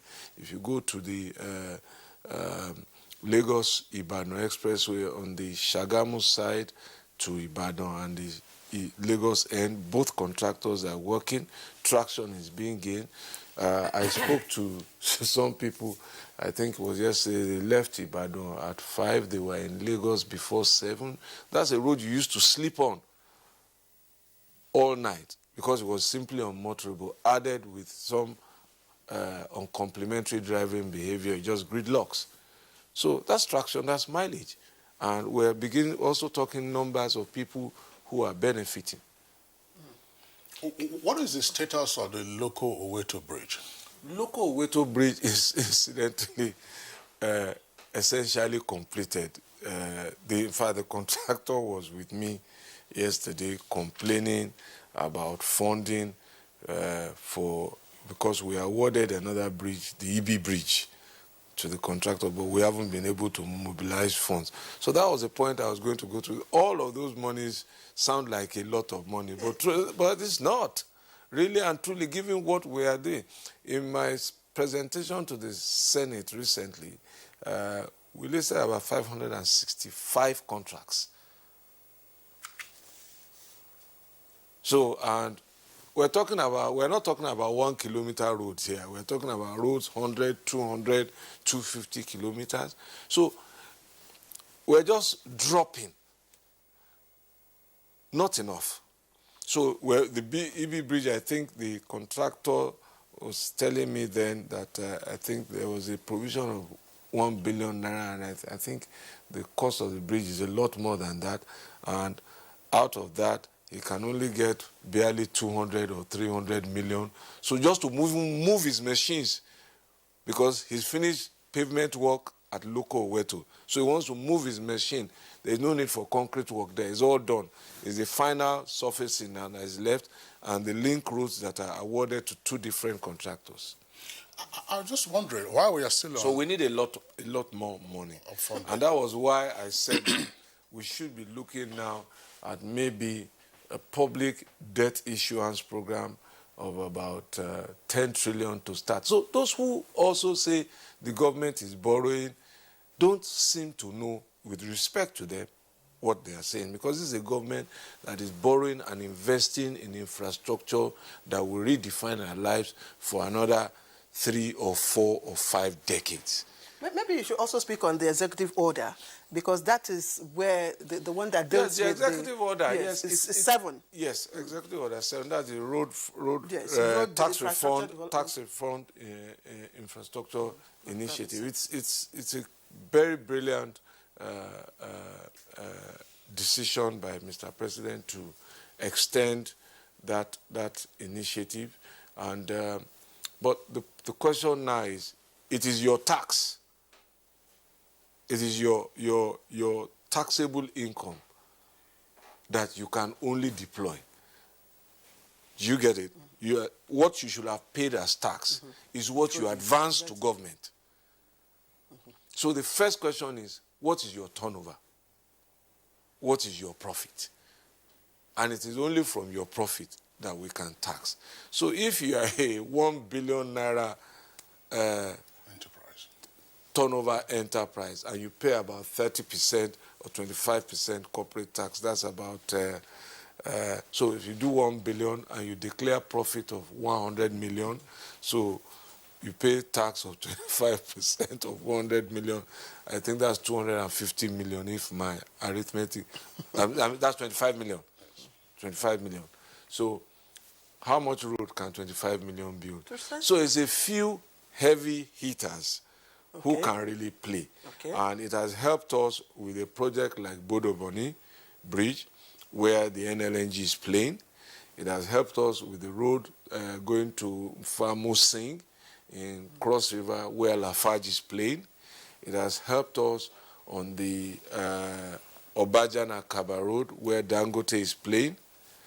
And it is also helping on the Apapa to Wuroshoki Expressway now, where Dangote is playing. That road is going to cost 72 billion naira. So how many Nigerian companies pay 72 billion naira tax to the government? That's right. What of the Ikorodu Shagamu? Is it? Do you have? No, Ikorodu Shagamu. You were there some time ago. Is direct budget funding. That's I think Arab contractors. I just wonder, still on roads, in terms of construction, this is... So essentially, the point to make really is we need a lot more resources, because it's not just roads. Simultaneously, we're addressing rail, simultaneously airports, simultaneously power. So it's a country trying to catch up with lost opportunities. And this is all being done now when the price of our major source of income, oil, is still below $70. And there was a time this country was earning $120 per barrel, and we didn't feel this gap. Well, yeah, still on roads, probably my last question for this before we get into the power sector. The inconvenience that motorists endure. I know you're not a traffic manager, but sometimes the blame has been put squarely on the road contractors. For instance, RCC is handling part of the reconstruction between Ore and Shagamu. In particular, between Ajebandele and Unikbaraga. I mean, over the Easter holidays, motorists spent 3 hours at a 20-kilometer stretch. And there you had all kinds of articulated trucks.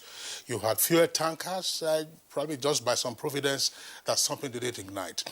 What is the interaction, between the, shall we say now, the government that engages the contractors and other traffic managers? So try as much as possible to minimize the inconvenience, because the road officers who are on site, they will tell you that, oh, don't you see that we are walking? In the meantime, motorists are enduring all kinds of hardships, including Lagos-Ibadan, just before Redeemed, if you are coming from the Lagos end. Yeah.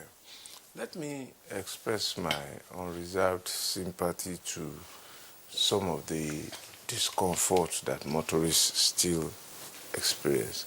But we must all understand that it cannot be easy on any side. We're building through a road that is in use, and we need to do it well. And therefore, it will require us to barricade off some sections of the road. It will require us to divert traffic. And once you don't have the freedom to run at 100 kilometers, you have to slow down. We're actually building for you. And so it will come at some inconvenience. I apologize for that inconvenience, but this is our reality. I wish we could shut down the road, but we would also eventually be shutting down our economy. And that takes me to the articulated trucks. They're not there on a jaywalk. They are also feeding and supplying our energy needs. They are moving raw materials to factories where thousands of our children are also employed. So it's a difficult place. Really, we're between a rock and a very hard place here. And it will require people's patience and forbearance. And as I said, I mean, we used to sleep on those roads before. Now, it's not a sleep road anymore. It still requires us to be patient, to also obey traffic rules. We work with FRSC, who are the highway managers here, and we also plan for this heavy season movement. But it just takes one person to violate the rules, to be in a hurry, to drive against traffic, to become a pain to everybody. There are some sections that people have asked me, why can't you open them? We can't open them because our work hasn't finished there and it hasn't cured. If we open them, they will deteriorate very quickly, and then we will then be faced with the accusation that either, oh, we didn't put enough materials, or the contractor didn't do a good job. So on those ones, until the road is ready for use, we can't just open them. Okay, just before we take our tweets, I'd just like you to speak again, inconvenience. In maintaining or rehabilitating some of our roads, the contractors sometimes, work in the heat of traffic hours, weekdays. Is it not possible for some of these contractors to defer work to weekends when we have less traffic, to reduce some of those inconveniences you talked about? Well, first of all, understand that we're working within a very narrow window. A window of dry weather. So our peak period is from October right through to May, June. Anytime now in some parts of the country, in the rainforest areas of the south, rains have started. They would accelerate in the east.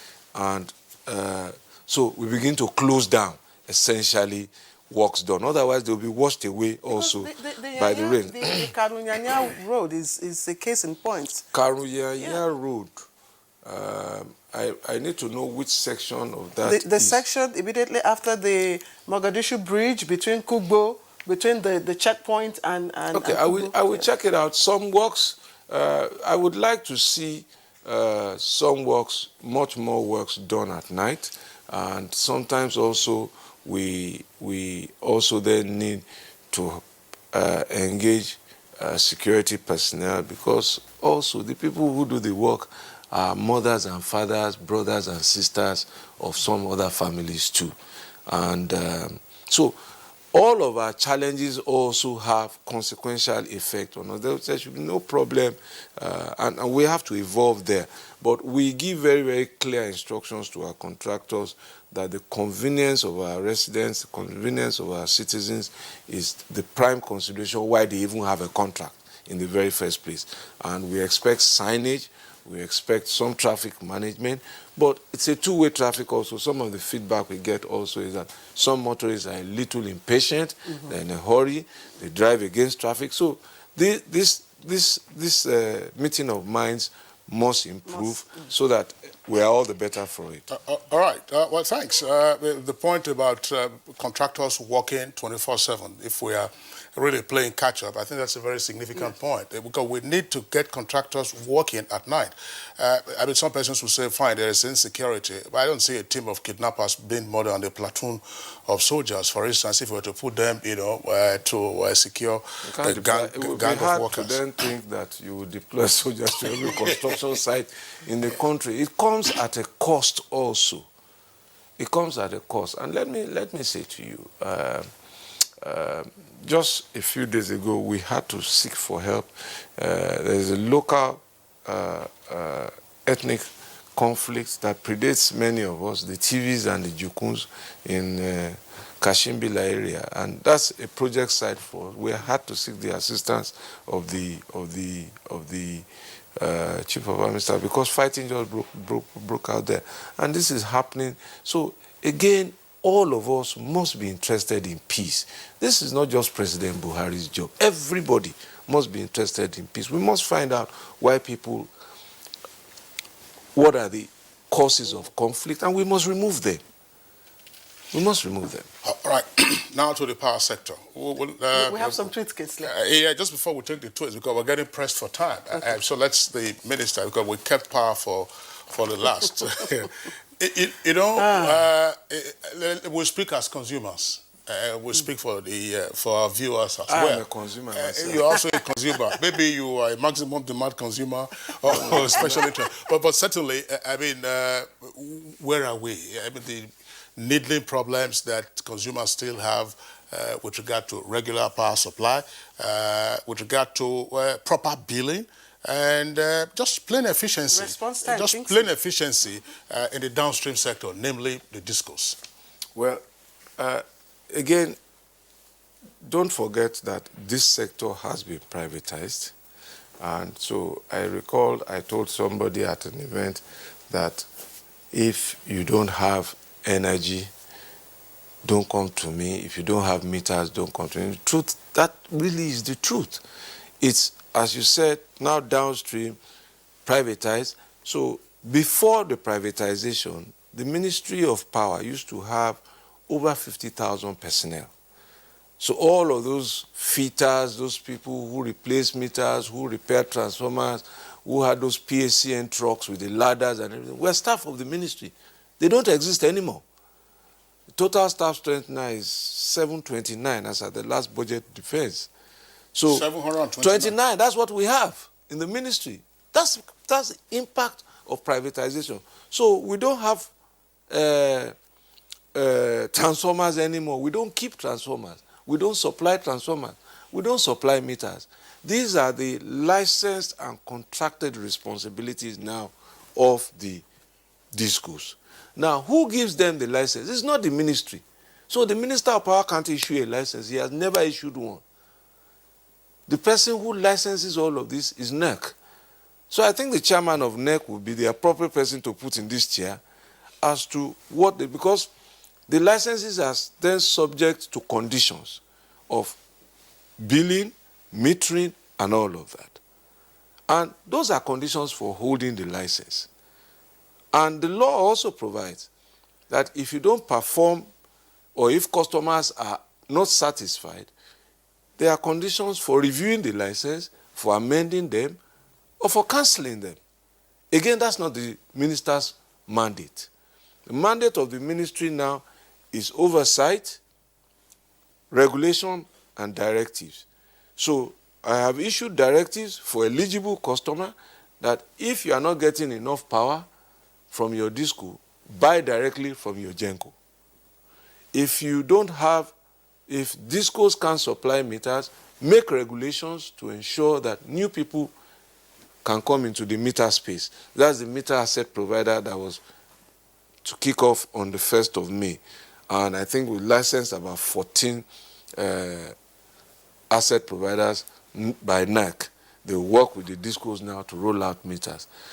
We issued competition transition charge so that if a customer is leaving a disco because he's not satisfied with what he has and wants to buy from the Genco, he must compensate for the hours of loss. So if, for example, you are getting 6 hours from your disco and you want 24, if you are migrating to a Genco, the disco will say, well, I'm losing my customer. Yes, potentially in inverted commas, but he's an unsatisfied customer.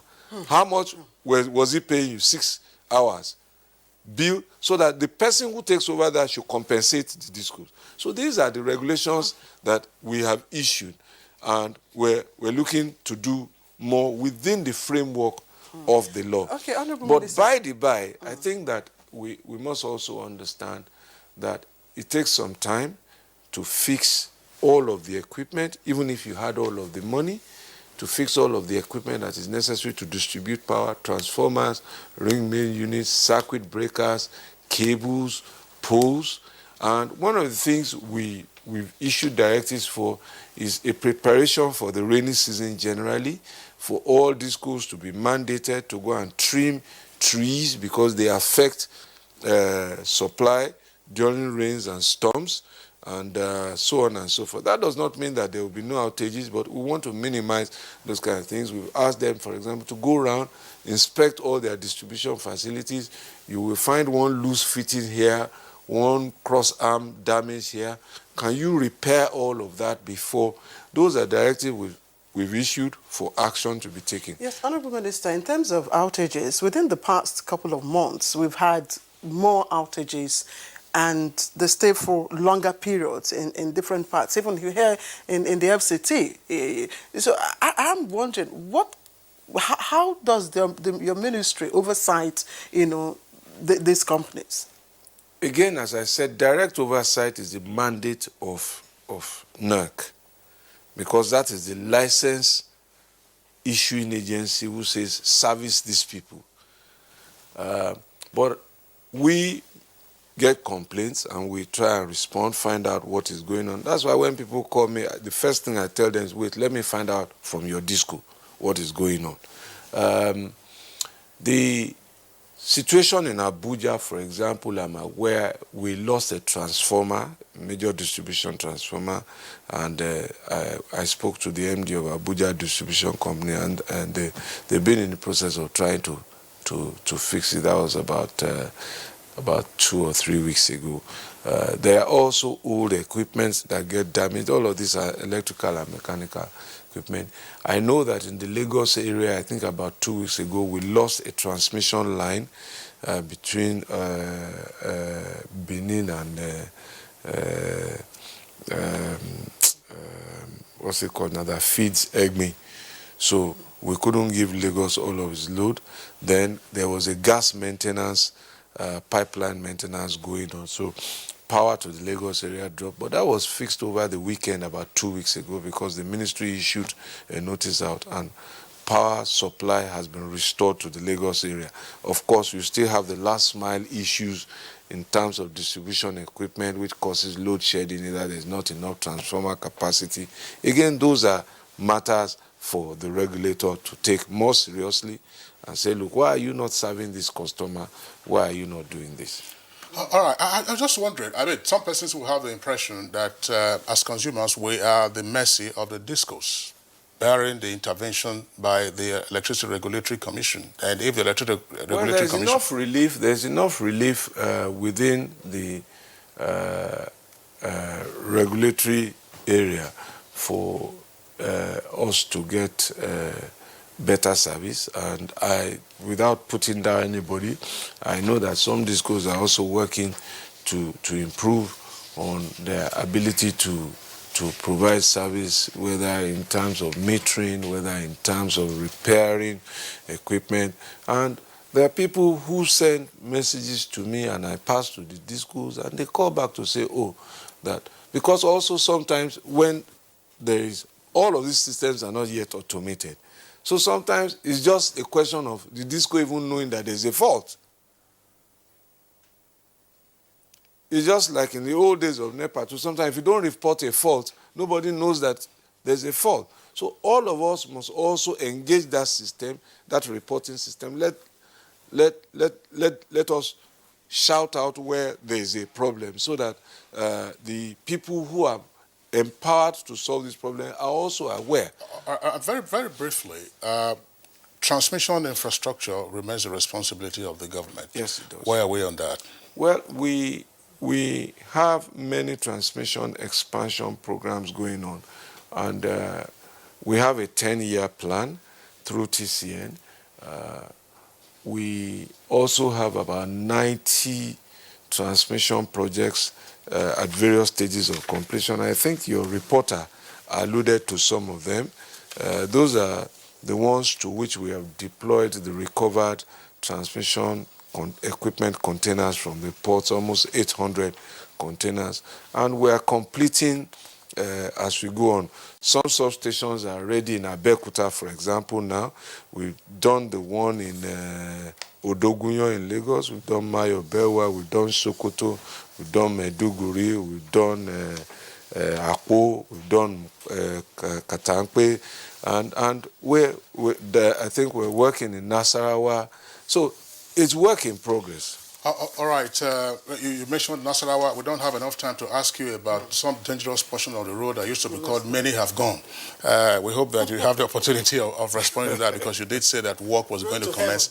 Many Have Gone is a treacherous bend on that road, and the government already started work. Do we have enough time to appreciate those who sent in? We could just maybe Shuaibu Alkali, Law Afasi, Sandy Michael Omakoji, Akeju, Olagbaju, Omogbola Babs, Jimmy Martins, Chinyere, Ikegwonu, and Alachenu Yahaya. They've all commendations and appreciation for what is going on, and of course a call on the contractors to be paid timeously so that the job is not impacted. So it's on that note we'd like to thank the Honorable Minister of Power, Works and Housing, Mr. Babatunde Raji Fashola, Learned Senior Advocate of Nigeria, for being with us in Good Morning Nigeria today. Thank you for being around. Thank you for having me. Good to have you, sir.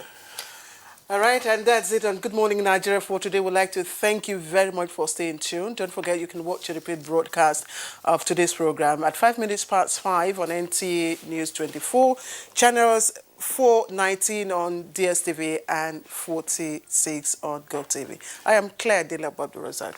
And I'm Kingsley Osadolo. I join my colleague Claire in thanking you for being with us. We're back tomorrow, same time, 7 o'clock in the morning. Have a nice day.